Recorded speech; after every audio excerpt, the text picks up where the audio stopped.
Hi friends, welcome back to my channel. నా video చూసిన ప్రతి ఒక్కరికి చాలా చాలా థ్యాంక్స్ అండి. అందరికీ కృష్ణాష్టమి శుభాకాంక్షలండి. నేను ఈ వీడియోలో ఉత్తరప్రదేశ్‌లోని శ్రీకృష్ణ సంబంధించిన ప్లేసెస్ చూపిద్దామని వీడియో తీశాను.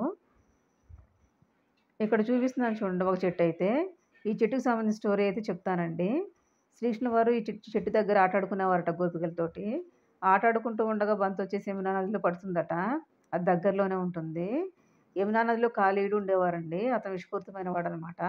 అందువల్ల నది వచ్చేసి నీలి రంగులో ఉంటుందన్నమాట. శ్రీకృష్ణుల వారు ఈ చెట్టు మీద నుంచి యమునా నదిలోకి దూకుతారు బంతి కోసం అని చెప్పేసి. అక్కడ కాళీయుడితో యుద్ధం చేసి గెలుస్తారు.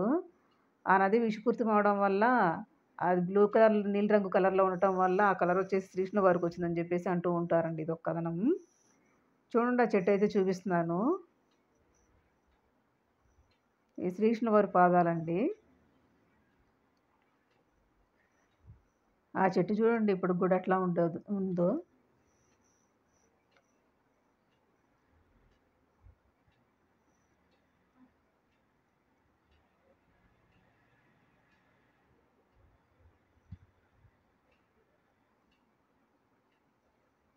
చూడండి లోపలంతా డొల్లే.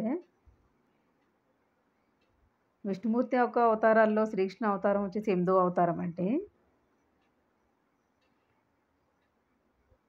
చూడండి కాళీయుడి మీద శ్రీకృష్ణుల వారు నాట్యం చేస్తూ ఉన్నది చూపిస్తున్నాను ఇక్కడ. ఇది ఇందాక చూపించిన చెట్టండి.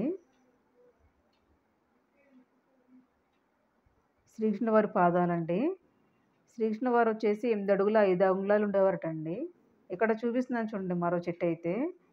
ఈ చెట్టుకి సంబంధించిన స్టోరీ కూడా చెప్తాను. శ్రీకృష్ణుల వారు గోపికల యొక్క బట్టలు దొంగతనం చేసి ఈ చెట్టు మీద ఎక్కి కూర్చునేవారటండి. అదండి ఈ చెట్టు అయితే. అది కూడా ఇప్పటికి చూడండి ఎట్లా ఉందో.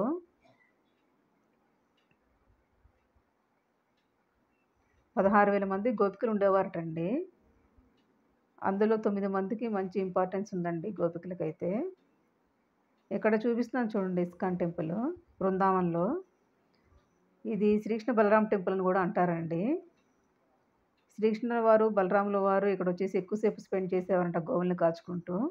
అందువల్ల ఈ ప్లేస్‌లో టెంపుల్ నిర్మించారంటుంటారండి. చూడండి ఎంత పెద్దదిగా ఉందో.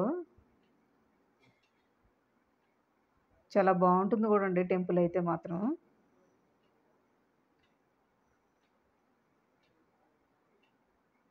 శ్రీకృష్ణ వారు శ్రావణ మాసంలో అష్టమి తిథి నాడు దేవకి, వసుదేవులకి జన్మిస్తారండి.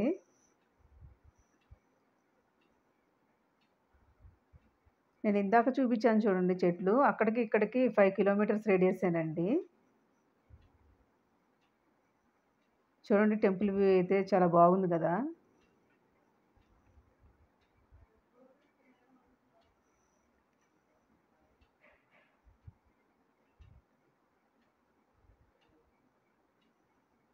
నా వీడియోస్ కనుక నచ్చితే లైక్ చేయండి, షేర్ చేయండి, కామెంట్ చేయండి, సబ్స్క్రైబ్ చేసుకోవడం మాత్రం మర్చిపోవద్దు ఫ్రెండ్స్.